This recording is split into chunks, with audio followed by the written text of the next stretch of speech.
नमस्कार शिक्षक मित्रांनो, आज आपण या व्हिडिओमध्ये पाहणार आहोत मानसशास्त्रातील सर्व महत्त्वाचे सिद्धांत, उपपत्ती आणि त्यांचे जनक, ज्यावर 5 गुणांचे प्रश्न जवळपास निश्चित विचारले जातात। हा व्हिडिओ TET 2026, CTET, टेट आणि इतर सर्व शिक्षक भरती परीक्षांसाठी अत्यंत उपयुक्त आहे। या व्हिडिओमध्ये तुम्हाला मिळतील सर्व महत्त्वाचे सिद्धांत व त्यांचे जनक, वारंवार विचारले जाणारे प्रश्न तसेच परीक्षाभिमुख स्पष्टीकरण। जर तुम्ही TET 2026 मध्ये उत्तीर्ण होण्याचा निर्धार केला असेल तर हा व्हिडिओ शेवटपर्यंत नक्की पहा, कारण यातील अनेक प्रश्न मागील परीक्षांमध्ये विचारले गेले आहेत आणि यंदाही विचारले जाण्याची शक्यता खूप जास्त आहे। आणि हा व्हिडिओ आवडला तर नक्की शेअर करा। प्रश्न पहिला, मानसशास्त्र म्हणजे वर्तनाचे शास्त्र, अशी व्याख्या कोणी केली? तर मानसशास्त्र म्हणजे वर्तनाचे शास्त्र अशी व्याख्या वॉटसन यांनी केलेली आहे। पर्याय क्रमांक बी। प्रश्न क्रमांक 2, अध्ययन म्हणजे अनुभवामुळे वर्तनात होणारा कायमस्वरूपी बदल, ही व्याख्या कोणाची आहे? तर अध्ययन म्हणजे अनुभवामुळे वर्तनात होणारा कायमस्वरूपी बदल, ही व्याख्या गेट्स यांची आहे। पर्याय क्रमांक ए। प्रश्न क्रमांक 3, अध्ययनाचा उद्दीपक प्रतिसाद म्हणजे SR सिद्धांत कोणी मांडला? याचे उत्तर आहे पर्याय क्रमांक बी, थॉर्नडाईक। अध्ययनाचा उद्दीपक प्रतिसाद हा सिद्धांत थॉर्नडाईक यांनी मांडला आहे। प्रश्न क्रमांक 4, शास्त्रीय अनुबंधन म्हणजे क्लासिकल कंडिशनिंग सिद्धांताचे प्रवर्तक कोण? याचे उत्तर आहे पर्याय क्रमांक बी, पावलॉव। क्लासिकल कंडिशनिंग सिद्धांताचे प्रवर्तक पावलॉव हे आहेत। प्रश्न क्रमांक 5, क्रिया अनुबंधन ऑपरंट कंडिशनिंग सिद्धांत कोणी मांडला? याचे उत्तर आहे पर्याय क्रमांक ए, BF स्किनर। क्रिया अनुबंधन सिद्धांत BF स्किनर यांनी मांडला। प्रश्न क्रमांक 6, प्रयत्न व चुका सिद्धांताचे जनक कोण आहेत? म्हणजेच ट्रायल अँड एरर सिद्धांताचे जनक विचारले आहे। याचे उत्तर आहे पर्याय क्रमांक ए, थॉर्नडाईक। आपला पुढचा प्रश्न आहे, अंतर्दृष्टीवाद म्हणजे इनसाइट थेरी सिद्धांत कोणी मांडला? या सर्वांवरती प्रश्न विचारले जातात, त्यामुळे सर्वांनी काळजीपूर्वक व्हिडिओ पाहायचा आहे आणि उत्तर येत असेल तर कमेंटमध्ये नक्की देण्याचा प्रयत्न करा। याचे उत्तर आहे पर्याय क्रमांक ए, वुल्फगँग कोहलर। अंतर्दृष्टीवाद सिद्धांत कोहलर यांनी मांडला। प्रश्न क्रमांक 8, सामाजिक अध्ययन सिद्धांत म्हणजे सोशल लर्निंग थेरी कोणी मांडलेला आहे? याचे उत्तर आहे पर्याय क्रमांक ए, अल्बर्ट बांडुरा। सामाजिक अध्ययन सिद्धांत अल्बर्ट बांडुरा यांनी मांडला। प्रश्न क्रमांक 9, बुद्धिमत्तेचा द्विघटक सिद्धांत कोणी मांडला? द्विघटक सिद्धांत म्हणजेच 2 फॅक्टर थेरी। याचे उत्तर आहे पर्याय क्रमांक ए, स्पियरमन।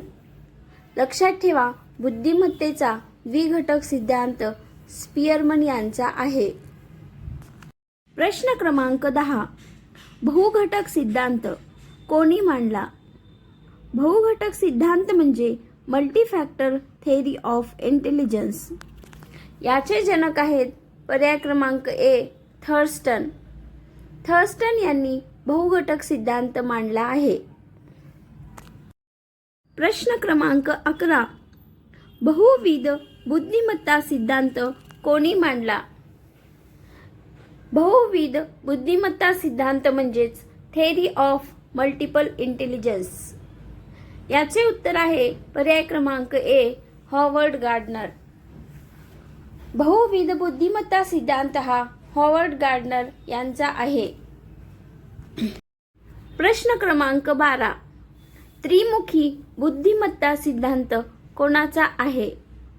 याचे उत्तर आहे पर्याय क्रमांक ए, रॉबर्ट स्टर्नबर्ग. त्रिमुखी बुद्धिमत्ता सिद्धांत हा रॉबर्ट स्टर्नबर्ग यांचा आहे.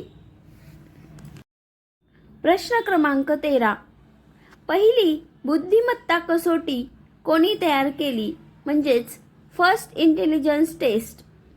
याचे उत्तर आहे पर्याय क्रमांक ए, अल्फ्रेड बिने.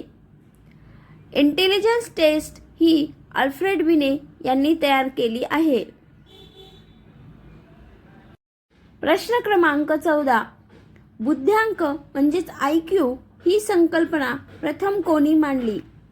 याचे उत्तर आहे पर्याय क्रमांक ए, विल्यम स्टर्न. बुद्ध्यांक ही संकल्पना प्रथम विल्यम स्टर्न यांनी मांडली. प्रश्न क्रमांक 15. स्टॅनफोर्ड बिने बुद्धिमत्ता कसोटीत सुधारणा कोणी केली?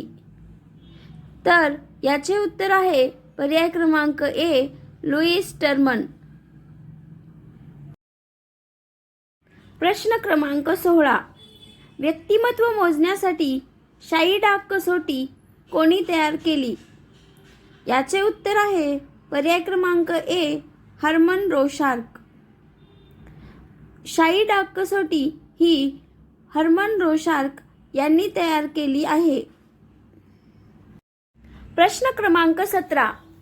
व्यक्तिमत्व चाचणीसाठी टॅट कोणी तयार केली? याचे उत्तर आहे हेनरी मरे. व्यक्तिमत्व चाचणीसाठी टॅट ही हेनरी मरे यांनी तयार केली. प्रश्न क्रमांक 18.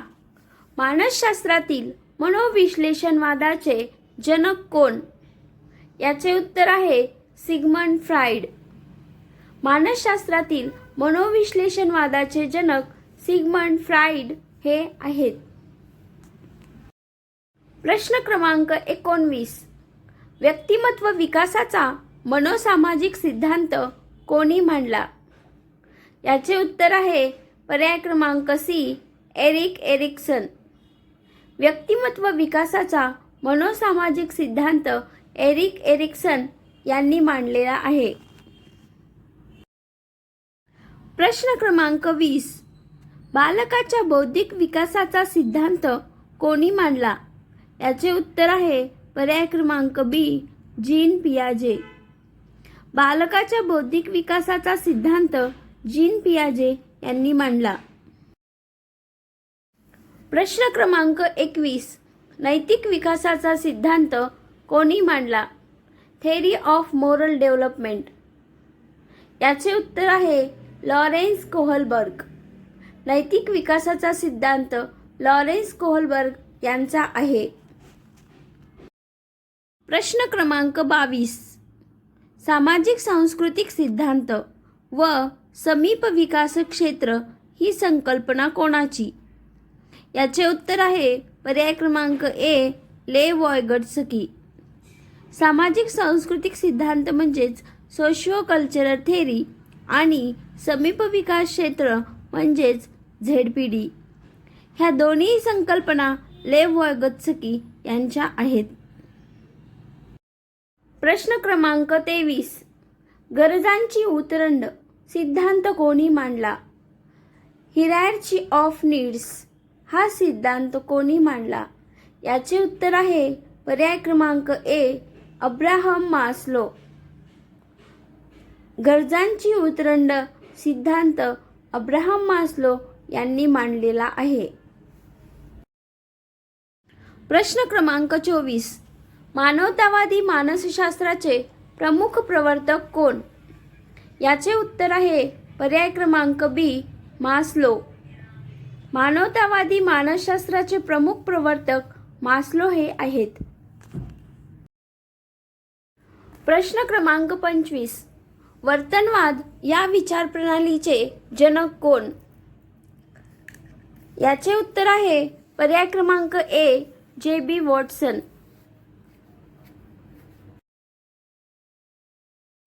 प्रश्न क्रमांक 26. मानसशास्त्रात प्रथम प्रयोगशाळा कोणी स्थापन केली? याचे उत्तर आहे पर्याय क्रमांक ए, विल्यम वुंट. मानसशास्त्रात प्रथम प्रयोगशाळा विल्यम वुंट यांनी स्थापन केली. प्रश्न क्रमांक 27. रचनावाद ही विचारप्रणाली कोणी मांडली? याचे उत्तर आहे पर्याय क्रमांक ए, ई.बी. टिचनर. रचनावाद ही विचारप्रणाली टिचनर यांनी मांडली. प्रश्न क्रमांक 28. गेस्टाल्ट मानसशास्त्राचे प्रवर्तक कोण आहेत? याचे उत्तर आहे पर्याय क्रमांक ए, मॅक्स वर्धायमर. मॅक्स वर्धायमर हे गेस्टाल्ट मानसशास्त्राचे प्रवर्तक आहेत.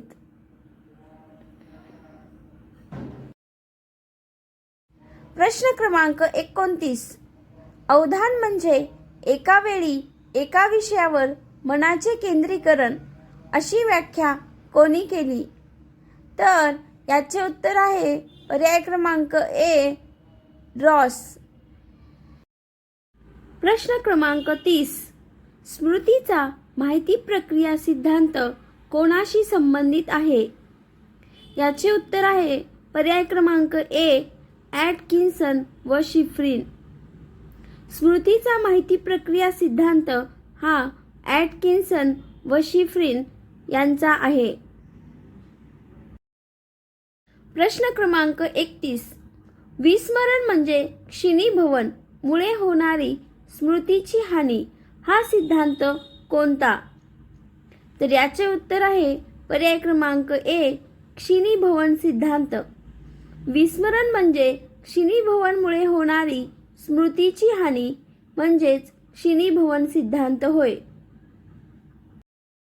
प्रश्न क्रमांक 32. प्रेरणेचा गरज उद्दीपन सिद्धांत कोणी मांडला? याचे उत्तर आहे पर्याय क्रमांक ए, क्लार्क हल. प्रश्न क्रमांक 33. समायोजन या संकल्पनेचा अभ्यास प्रामुख्याने कोणत्या शाखेत केला जातो? तर याचे उत्तर आहे पर्याय क्रमांक ए, मानसिक स्वास्थ्य मानसशास्त्र. प्रश्न क्रमांक 34. मनोविकृतीशास्त्रात न्यूनगंड ही संकल्पना कोणी मांडली? याचे उत्तर आहे पर्याय क्रमांक ए, अल्फ्रेड ॲलर. मनोविकृतीशास्त्रात न्यूनगंड ही संकल्पना अल्फ्रेड ॲलर यांनी मांडली आहे. पुढचा प्रश्न. विश्लेषणात्मक मानसशास्त्र व सामूहिक अबोधमन ही संकल्पना कोणाची?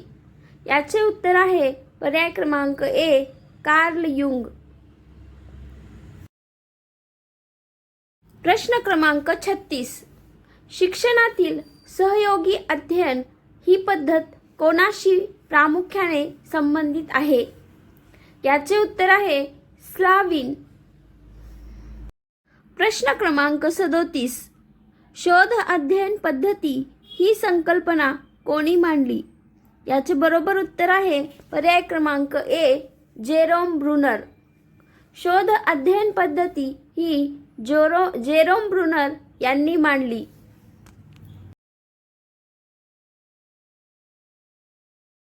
प्रश्न क्रमांक 38. अर्थपूर्ण शाब्दिक अध्ययन सिद्धांत कोणी मांडला?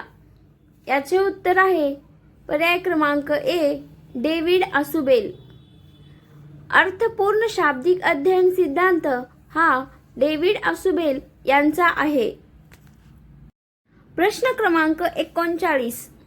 अध्यापन हे एक शास्त्र व कला आहे असे मांडणारे आणि अध्यापन परिवर्तनीय सिद्धांत कोणाशी संबंधित आहे? याचे उत्तर आहे एन.एल. प्रश्न क्रमांक 40. वर्गातील आंतरक्रिया विश्लेषण प्रणाली कोणी विकसित केली? याचे उत्तर आहे पर्याय क्रमांक ए, नेड फ्लॅडर्स. वर्गातील आंतरक्रिया विश्लेषण प्रणाली नेड फ्लॅडर्स यांनी विकसित केली. शैक्षणिक उद्दिष्टांचे वर्गीकरण कोणी मांडले? याचे उत्तर आहे पर्याय क्रमांक ए बेंजामिन ब्लूम. शैक्षणिक उद्दिष्टांचे वर्गीकरण बेंजामिन ब्लूम यांनी मांडले. प्रश्न क्रमांक 42. मानसशास्त्रातील विभेदक मानसशास्त्राचे जनक कोणाला मानले जाते? याचे उत्तर आहे फ्रान्सिस गाल्टन. पुढील प्रश्न. सर्वप्रथम मतिमंदत्व मोजण्यासाठी प्रमाणित कसोटी कोणी तयार केली? याचे उत्तर आहे पर्याय क्रमांक ए बिने व सायमन. प्रश्न क्रमांक 44. गणिताशी संबंधित असणाऱ्या अध्ययन अक्षमतेला काय म्हणतात? याचे उत्तर आहे पर्याय क्रमांक बी डिस्कॅल्क्युलिया. प्रश्न क्रमांक 45. शारीरिक ठेवणीवरून व्यक्तिमत्वाचे वर्गीकरण कोणी केले? याचे उत्तर आहे पर्याय क्रमांक ए शेल्डन. प्रश्न क्रमांक 46. किशोरवयीन मुलांमध्ये आढळणारे वीरपूजा हे प्रमुख वैशिष्ट्य आहे असे कोणी नमूद केले? तर याचे उत्तर आहे पर्याय क्रमांक बी स्टॅनले हॉल. नंतरचा प्रश्न. अवधान म्हणजे जाणीवीचे केंद्रीकरण होय. ही व्याख्या कोणी केली? याचे उत्तर आहे डमव्हिल. प्रश्न क्रमांक 48. मायक्रो टीचिंग म्हणजे सूक्ष्म अध्यापन या संकल्पनेचे जनक कोण आहेत? याचे बरोबर उत्तर आहे पर्याय क्रमांक ए ड्वाइट ॲलन. मायक्रो टीचिंग या संकल्पनेचे जनक ड्वाइट ॲलन हे आहेत. पुढील प्रश्न. भावनिक बुद्धिमत्ता ही संकल्पना जागतिक स्तरावर लोकप्रिय करण्याचे श्रेय कोणाला जाते? याचे उत्तर आहे पर्याय क्रमांक ए डॅनियल गोलमन. प्रश्न क्रमांक 50. आधुनिक मानसशास्त्राचे जनक म्हणून कोणाला ओळखले जाते? याचे उत्तर आहे पर्याय क्रमांक ए विल्यम वुंट. आधुनिक मानसशास्त्राचे जनक म्हणून विल्यम वुंट यांना ओळखले जाते. अशा प्रकारे आपण अतिसंभाव्य प्रश्नाची तयारी केलेली आहे. व्हिडिओ आवडला असेल तर लाईक करा, तसेच इतर सर्व मित्रांपर्यंत शेअर करा.